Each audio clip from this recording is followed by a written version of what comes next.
Alright guys, welcome back to the shop. Today we're working on another race car. That's right, race car on the alignment. This one's a Buick G-body. I don't remember what year this one is or was. It's not really anything that was produced by the dealer or by the manufacturer at this point, except for the shell and a few other bits. It was a bench seat car. Buick Regal Limited. Alright, let's see what we can do with this thing. We're going to start with a TRZ Motorsports Bump Steer kit. Let's get this thing out of its packages, get it assembled, get them on the car.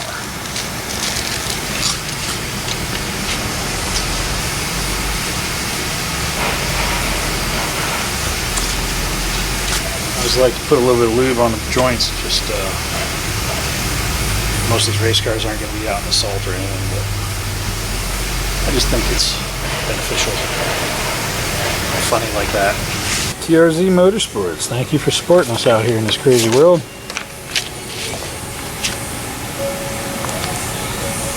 Just in case you missed the directions when you opened your kit. There you go. So, we'll knock our old inner and outer tie rod ends off, put on the TRZ ones, and then start aligning this guy, see what we can come up with on it.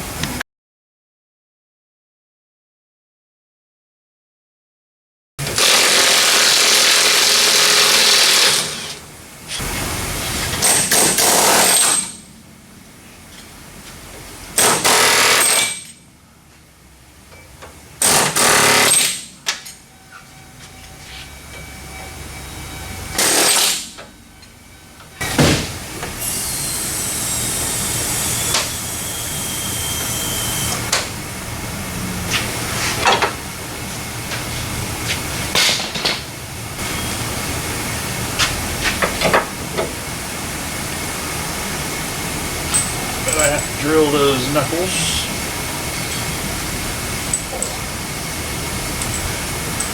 I don't want this one off.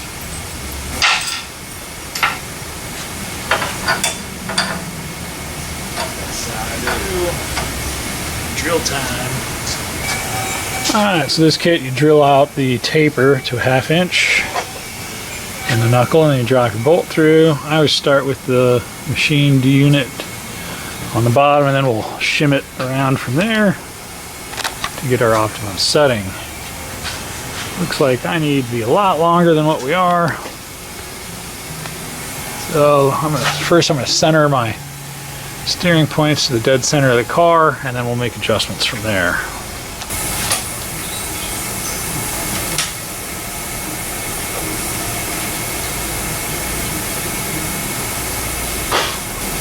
See what we have to start with. It's going to be a mess.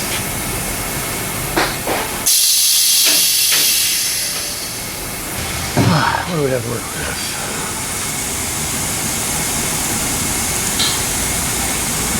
So we've got a decent caster. We'll try and even them up. Our camber, we're going to take negative. Let me start by squaring up my toe, and we will recomp, because when the toe is way out of whack like that, you get really bad readings, and it's best to just get your toe squared up and recomp it, and then you'll be able to have repeatable results.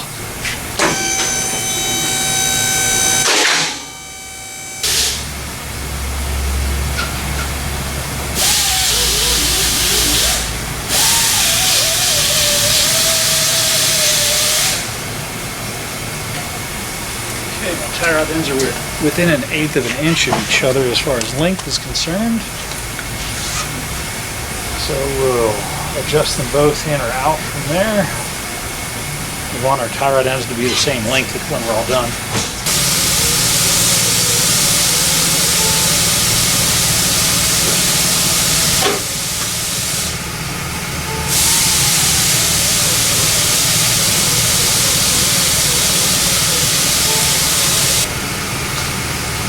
Well, our caster numbers are a little closer. within a ½ degree now. Move my camber in on the passenger side. Actually have some negative camber now. We're just going to go way negative. We may see what it does in the cycle. We may want a ½ degree positive on this to make it work the way we want it to work. But at least that'll be an easy camber adjustment. Front shim removal will increase my camber and increase my caster positive. So let's make some changes.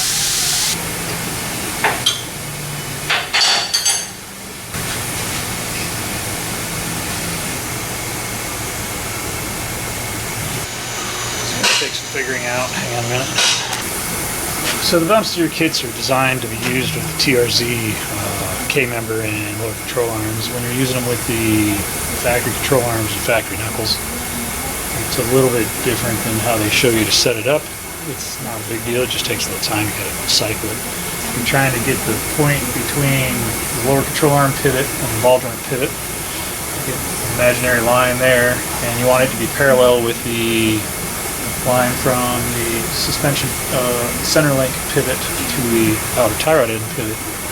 And once those are parallel and traveling the same way, you can greatly reduce your bump steer, your toe in on lift, and it provides you better stability. It provides you faster trap times because you're not dragging your tires down the strip as you're making your run. For these GM, G-body, A-body, long arm, short arm suspension systems are never going to be perfect.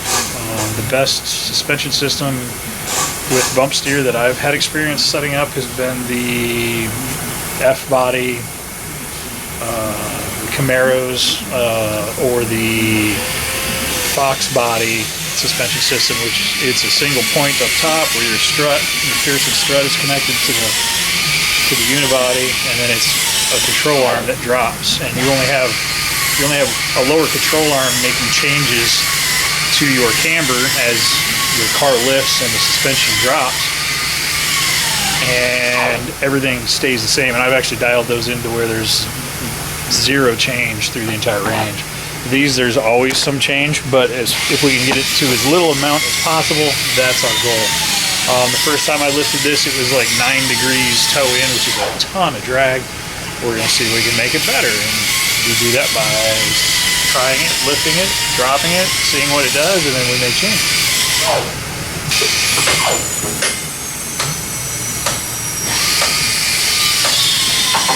This has pretty good range. So I was over 9 degrees before, and I'm at 6.5 degrees lift now. Towed in. So I'm going to pull some more shim out of the top, and we'll see if we can get it to go better. And it may need to be 2 shims out of there by the time we're all said and done. So I might just go ahead and take 2 shims out. I have an extra spacer in here because I don't want to wear the nylock out on the nut, so I'm not even getting into the nylock until I'm finally done with all my adjustments.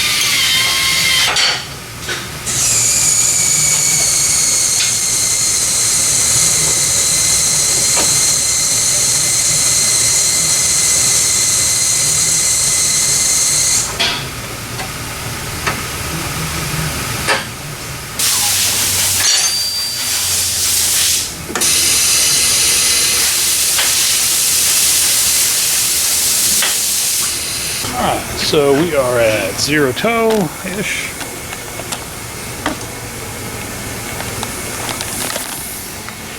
Let's see what it does on lift.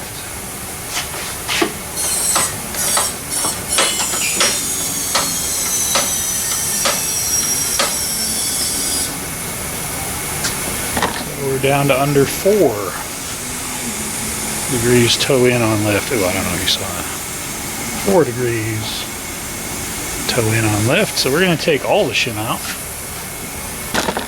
and that would be what we can do. The only other thing we could do is machine the bottom of the knuckle off, but We don't have time for that today.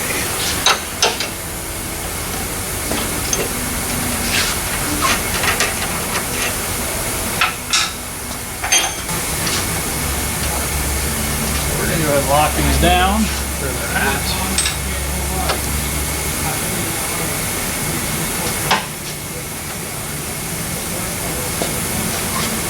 I'm going to take a grinder to that for clearance when it's at full extension.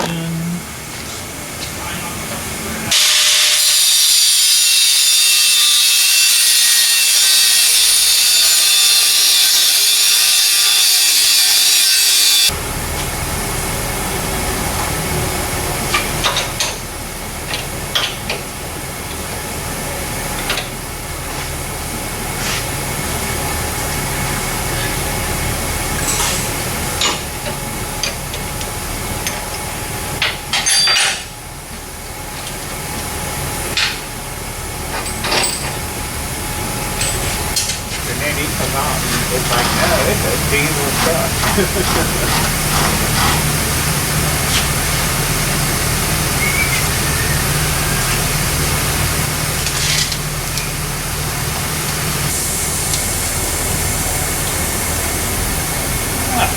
Let's see.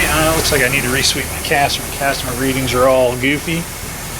But I've taken all of the shims out of the top on this one. Get my lines as parallel as I can with these control arms.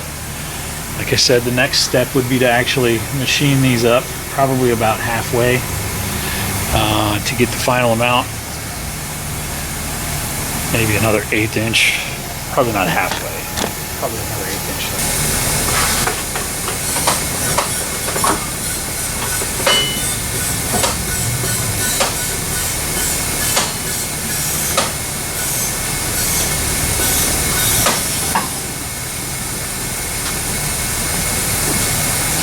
Go down to 2.5 degrees. Less than 2.5 degrees. So less than 2.5 degrees on toe in. If we were to machine the bottoms of the knuckles an 1/8 inch, we'd probably be below a degree toe in, but that's all we can get. We're gonna lock it down where it's at. And then I will resweep caster, make sure I'm happy with where everything's at.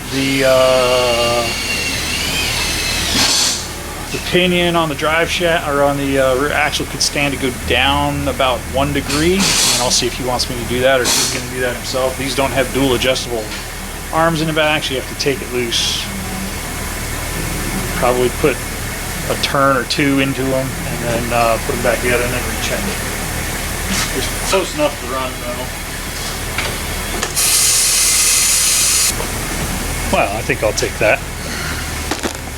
Caster's within 1/10, camber's dead on, toe's almost negligible. We only go 2 degrees toe in on lift. I think it'll do just fine. Off to the races.